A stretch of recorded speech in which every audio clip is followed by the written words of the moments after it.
बाबू शोभाराम राजकीय कला महाविद्यालय अलवर में बीए पार्ट थर्ड के विद्यार्थियों का मैं डॉक्टर सत्यदेव शर्मा सहायक आचार्य भूगोल ऑनलाइन क्लास में पुनः स्वागत करता हूं। जैसा कि आप सभी विद्यार्थियों को पता है कि पिछली क्लासों में हमने भारत का भूगोल जो आपके बीए पार्ट थर्ड के पाठ्यक्रम में भूगोल के पेपर में सेकंड पेपर के रूप में पढ़ाया जाता है। भारत के भूगोल के अंतर्गत हम पूर्व की क्लास में भारत के भौतिक प्रदेश 4 भौतिक प्रदेश हमने पढ़ाए थे।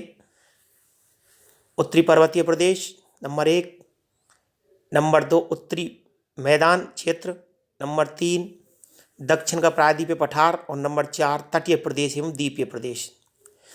इसके बाद दूसरा टॉपिक जो हमने डिस्कस किया था वह था मिट्टी संसाधन, मृदा संसाधन। आज की क्लास में हम यहाँ पर वन संसाधन विषय पर पढ़ेंगे। ये टॉपिक भी आपके परीक्षा की दृष्टि से बहुत महत्वपूर्ण है। बीए पार्ट थर्ड का जो भूगोल का सेकंड पेपर है भारत का भूगोल, उसमें ये प्रश्न भी आपके लगभग हर साल 2 रूप हो सकते हैं। या तो वन संसाधनों का वर्गीकरण करा सकता है या वन संसाधनों की समस्याएं और महत्व पर प्रकाश डाल सकते हैं। वन संसाधन टॉपिक में सबसे पहले यहाँ पर हम परिचय के बारे में पढ़ेंगे। देखिए, स्वस्थ पर्यावरण एवं पारिस्थितिक संतुलन के लिए समस्त भूभाग का 1/3 वनों से ढका रहना चाहिए।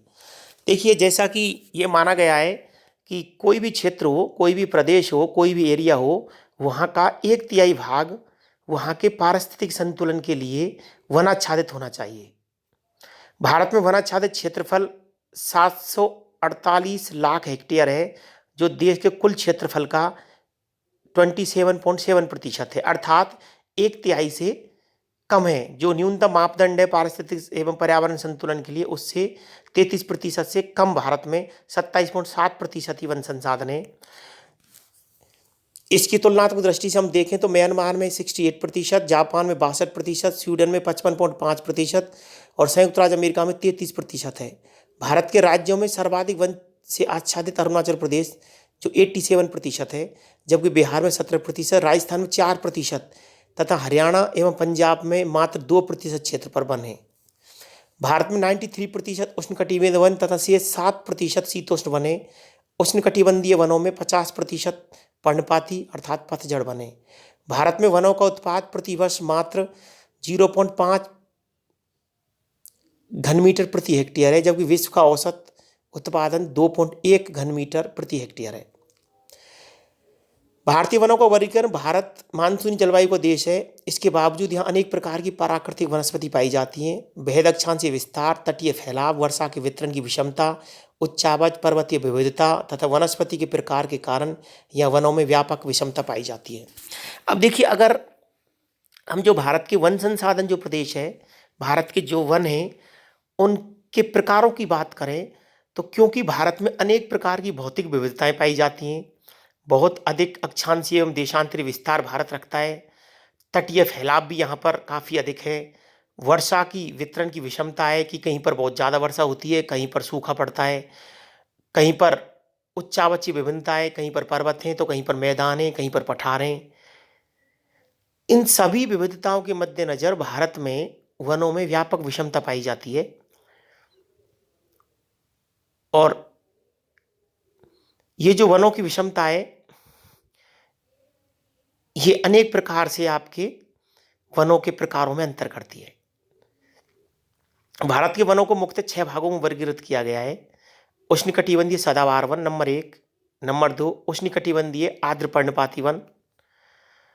ये जो पर्णपाती वन है उनको 2 भागों में बांटते हैं मुख्यतः, एक तो आर्द्र पर्णपाती वन और एक शुष्क पर्णपाती वन। तीसरा कटीले वन, नंबर 4 पर्वतीय वन और नंबर 5 ज्वारीय वन। तो सबसे पहले यहाँ पर हम बात करेंगे उष्णकटिबंधीय सदाबहार वनों की।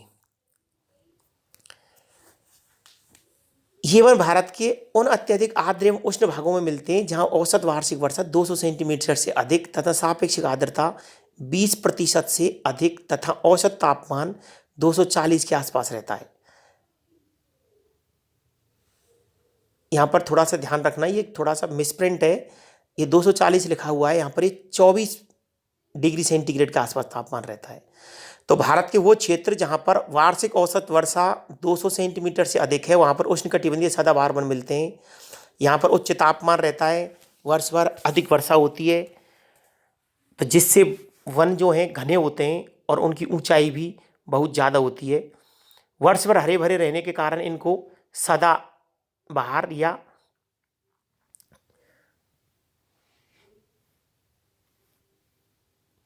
आपके पूरे साल भर हरे भरे रहने वाले वन कहा जाता है। यहाँ पर हम भारत में जो देखें तो इन वनों के जो वृक्ष हैं उनमें रबड़, महोगनी, एबोनी, नारियल, बांस, बेंत तथा आयरनवुड प्रमुख हैं। ये वन मुख्यतः 4 क्षेत्रों में पाए जाते हैं। अब देखिए वितरण जरूरी है, देखिए भूगोल में आप ध्यान रखना, भूगोल में वितरण बहुत महत्वपूर्ण होता है।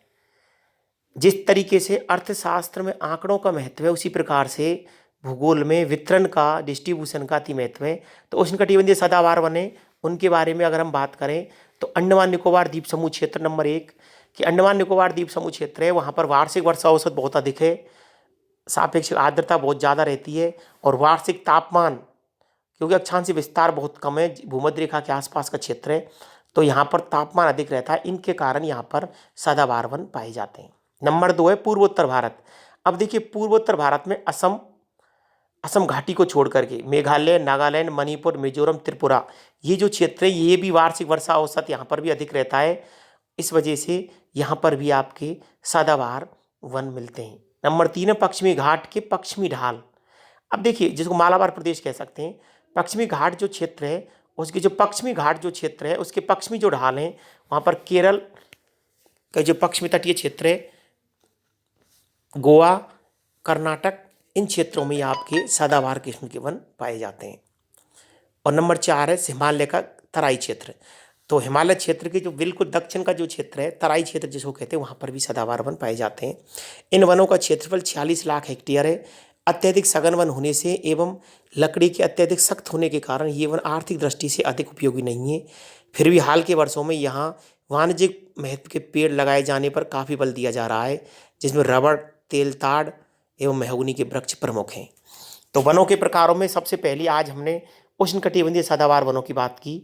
मैं दोबारा रिपीट करना चाहूँगा कि उष्णकटिबंधीय जो सदाबहार वन है वो उन क्षेत्रों में है भारत में जहाँ पर वार्षिक वर्षा 200 सेंटीमीटर के आसपास है या उससे अधिक है, सापेक्ष आर्द्रता 70% रहती है और वार्षिक तापमान जो है उच्च बना रहता है। ये परिस्थितियाँ इन वनों को हरा भरा बनने में सहायक होती हैं। और जो 4 जो क्षेत्र प्रमुख इस प्रकार के जो क्षेत्र हैं वो अंडमान निकोबार द्वीप समूह, पूर्वोत्तर भारत, पश्चिमी घाट के पश्चिमी ढाल जिसको मालाबार प्रदेश कह सकते हैं, और हिमालय का तराई क्षेत्र। इन वनों के प्रकारों की हम बात करें, इनमें जो वृक्ष हैं वो रबड़, महोगनी, एबोनी, नारियल, बांस, बेंत और आयरनवुड प्रमुख हैं। इसके बाद दूसरा जो वनों का प्रकार है वो है आपका उष्णकटिबंधीय आर्द्र पर्णपाती वन। ये उष्णकटिबंधीय आर्द्र पर्णपाती वन है,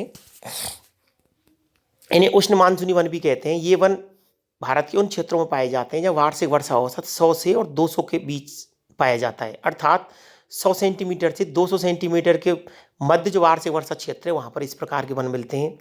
इसके मुख्य क्षेत्रों में सह्याद्री, पश्चिमी घाट के पूर्वी ढलान, प्रायद्वीपीय और त्रिपुरी पठार, उत्तर में शिवालिक श्रेणी के सहारे भाबर और तराई में विस्तृत हैं। ये विशिष्ट मानसूनी वन है। कोपिन महोदय ने इसे सवाना वन कहा है। ये पेड़ ग्रीष्म ऋतु के आरंभ में अपनी पत्तियां गिरा देते हैं, इसलिए इन्हें पतझड़ वन भी कहा जाता है।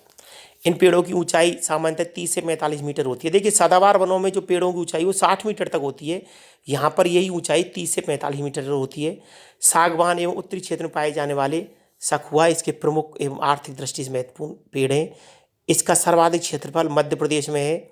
इसके अतिरिक्त बांस, चंदन, शीशम, आम, महुआ, त्रिफला, कत्था भी आर्थिक रूप से महत्वपूर्ण पेड़ हैं। बांस और सभी घास का उपयोग कागज उद्योग में होता है। तेंदू के पत्ते से बीड़ी बनाई जाती है। अब देखिए यहाँ पर प्रमुख वृक्षों में हम बात करें उष्णकटिबंधीय आर्द्र पर्णपाती वनों में, तो उसमें बांस, चंदन, शीशम, आम, महुआ, त्रिफला, कत्था, सखुआ, सागवान, साल, ये आपके प्रमुख वन हैं जो भारत में उष्णकटिबंधीय आर्द्र पर्णपाती वनों के अंतर्गत शामिल किए जाते हैं। इस वन के अप्रत्यक्ष लाभ भी हैं, जैसे सहतूतीय वृक्ष पर रेशम के कीड़े पाले जाते हैं। रेशम कीड़े का सर्वाधिक पालन कर्नाटक में होता है। इसके अलावा तमिलनाडु, बिहार, मध्य प्रदेश, उड़ीसा में भी इसके कीड़े पाले जाते हैं। अब देखिए यहाँ पर ध्यान रखना कि भारत में रेशम का बड़ा उत्पादक कर्नाटक है, ध्यान रखना है। भारत विश्व का सबसे बड़ा लोह उत्पादक देश है, लाख उत्पादक देश है। चंदन के पेड़ कर्नाटक में होते हैं। इन्हीं सब कारणों से भारत के इन वनों को आर्थिक दृष्टि से सर्वाधिक महत्वपूर्ण माना गया है। आर्थिक दृष्टि से इनकी काफ़ी क्षति भी हो रही है और कटाई भी होती है। तो ये आपके दूसरे प्रकार के वन है उष्णकटिबंधीय आड़ पर्णपाती वन। अब देखिए आज की क्लास में हमने पढ़ा नंबर 1 उष्णकटिबंधीय सदाबहार वन, उनकी विशेषता बता रहा हूँ। नंबर 1 उन क्षेत्रों में मिलेंगे जहाँ पर 200 से ज़्यादा सेंटीमीटर वार्षिक वर्षा होती है। नंबर 2 ये वन वहाँ मिलेंगे जहाँ पर वार्षिक तापमान अधिक रहता है। और जो दूसरे प्रकार के उष्णकटिबंधीय आड़ पर्णपाती वन है ये उन क्षेत्रों में मिलेंगे जहाँ पर वार्षिक वर्षा 100 से 200 सेंटीमीटर के मध्य होती है। और इन पेड़ों की ऊंचाई 30 से 45 मीटर होती है। तो आज की क्लास में हमने भारत में वन संसाधनों के अंतर्गत 2 प्रकार के वन पढ़े, उष्णकटिबंधीय सदाबहार वन और उष्णकटिबंधीय आर्द्र पर्णपाती वन।